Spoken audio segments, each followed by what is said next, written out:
ሰላም እንዴት ናችሁ ተማሪዎች እንዴት ናችሁ? ዛሬ የጂኦግራፊ ትምህርት የምናይ ይሆናል እና እሱ የዘጠነኛ ክፍል ጂኦግራፊ ነው። ብዙ ተማሪዎች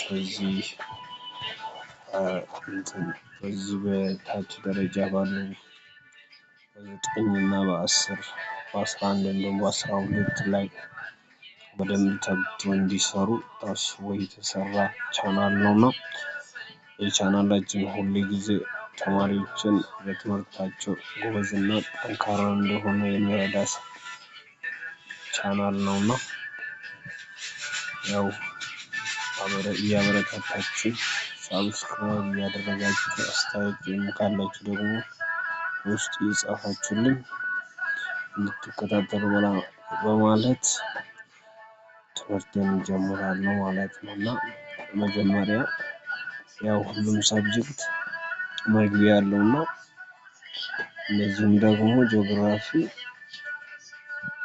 ከመግቢያው ይጀምራል ማለት ነውና መግቢያው ደግሞ ስለ ኮንሰፕት ጂኦግራፊ እና የጂኦግራፊ ኮንሰፕት ምንድነው የሚለው ሐሳብ ነው እንግዲህ ማየት ያለብን። ጥቂት ጊዜ ወስዳችሁ what is geography የሚለው ነገር አስቡት። መጀመሪያ አእምሯችሁ ውስጥ what is geography የሚለው ጥያቄ ራሳችሁን ጠይቁ። ከዛ በኋላ ስለ ጂኦግራፊ ብዙ ሰዎች ትርጉም ሰጥተውታል ወይ ደግሞ ዲፋይን አድርገውታል።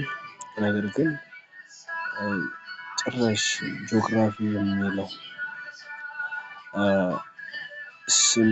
ስያሜ የተጀመረው ግን በ276 እስከ 1276 እስከ 196 ዓመተ ዓለም ማለት ከክርስቶስ ልደት በፊት ማለት ነው እና ግሪኮች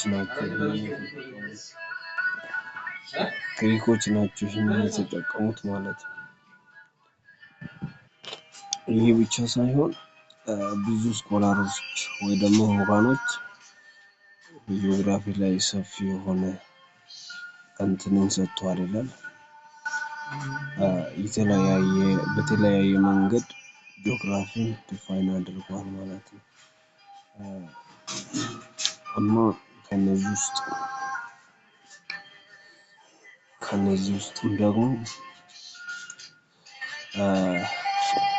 ሄራቶስቴኒስ የተባለው እዚህ ጋር የምታገኙት ይሄ በቀይ የተጻፈላችሁ በጣም ዲፋይን እንደሚታየው መልክ ነው የጻፈላችሁ እና የመጀመሪያው ጂኦግራፊ ኮይንድ ያደረገው ደግሞ የጂኦግራፊን ጽንሰ ሐሳብ ያመጣ ሰውዬው ነውና እሱን ያዙት ስሙን ፋዘር ኦፍ ጂኦግራፊ ተብሎ እውቅና የተሰጠው ሰውዬው ነው። ሌላ ደግሞ ሃርትሾርት የተባለው በ1899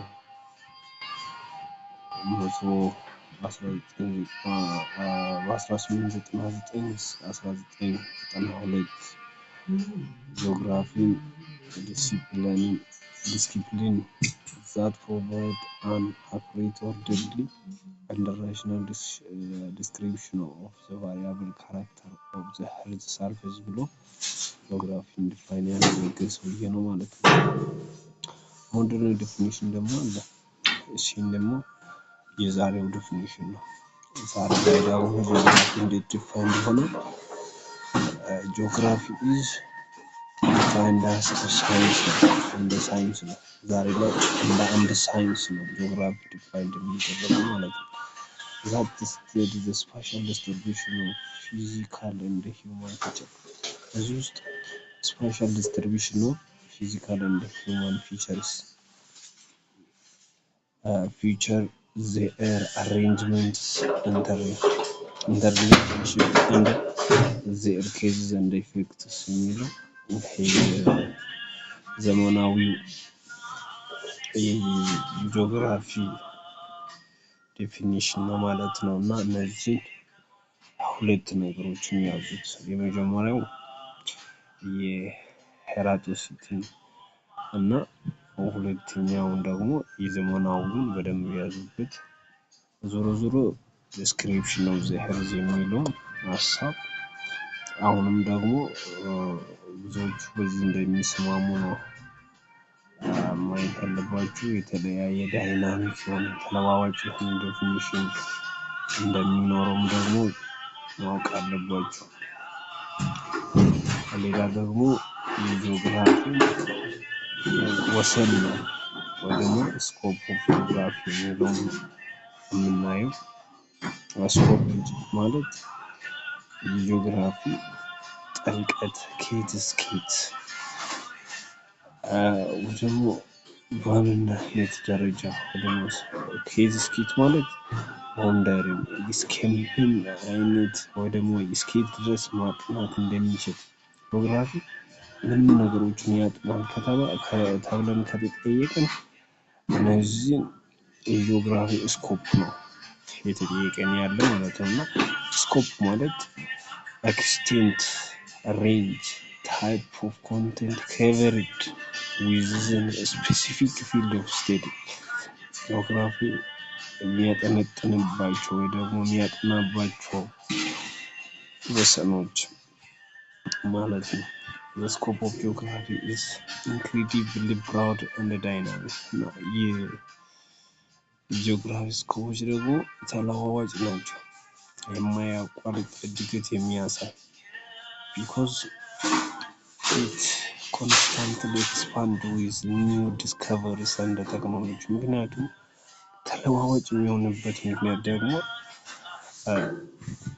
በየጊዜው በሚከሰተው ክስተቶች ምክንያትና በሚፈጠሩ ቴክኖሎጂዎች ምክንያት ነው። እና በሁለት ምክንያቱም ነው እንትኑን ራሱን ሊለዋወጥ ወይ ደግሞ ዳይናሚክ ሊሆን የቻለበት ማለት ነው። ተለዋዋጭ ሊሆን የቻለው በሁለት ምክንያቶች ነው። አንደኛው እንትኖች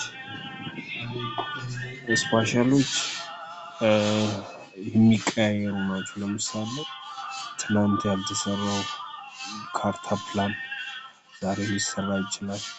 ትናንት ያልተደረገው ነገር ዛሬ ሊደረግ ስለሚችል ያንን ካርታ ሪፎርም ያደርጋል።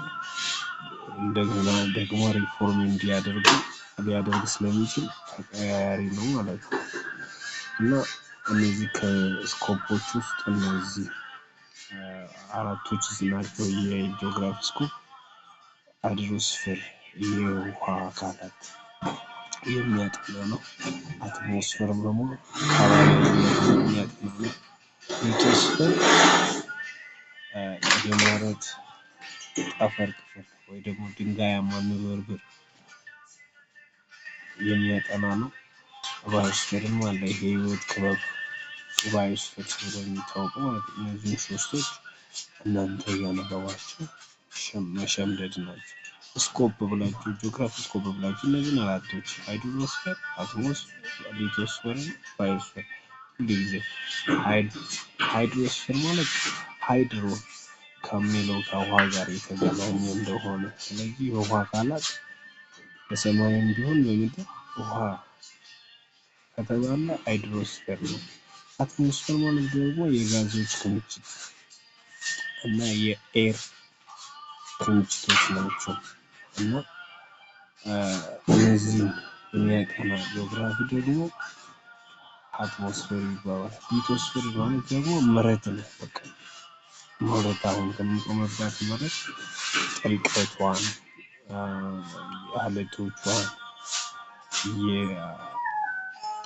የአፈር አይነቱን፣ የድንጋይ አይነቱን የሚያጠና ሁሉ ሊቶስፌር ይባላል። ባዮስፌር ደግሞ ህይወት ያላቸው ነገሮች ሊቪንግ ኦርጋኒዝም existing on land in water and within the atmosphere አየር ውስጥ ያሉ በውሃ ውስጥ ያሉትን በመሬት ላይ ያሉትን ህይወት ያላቸው ነገሮችን የሚያጠና ሳይንስ ደግሞ ባዮስፌር ይባላል። እና ያው ቀጣይ ቪዲዮ እንዲሰራላችሁ ከፈለጋችሁ ደግሞ አሳውቁኝ። ላይክ ሰብስክራይብ እያደረጋችሁ ቀጥሎ አበረታቱኝ። እኔም ደግሞ በደንብ ተዘጋጅቼበት ላቀርብላችሁ እተጋለሁ ማለት ነው። መልካም ጥናት ይሁንላችሁ።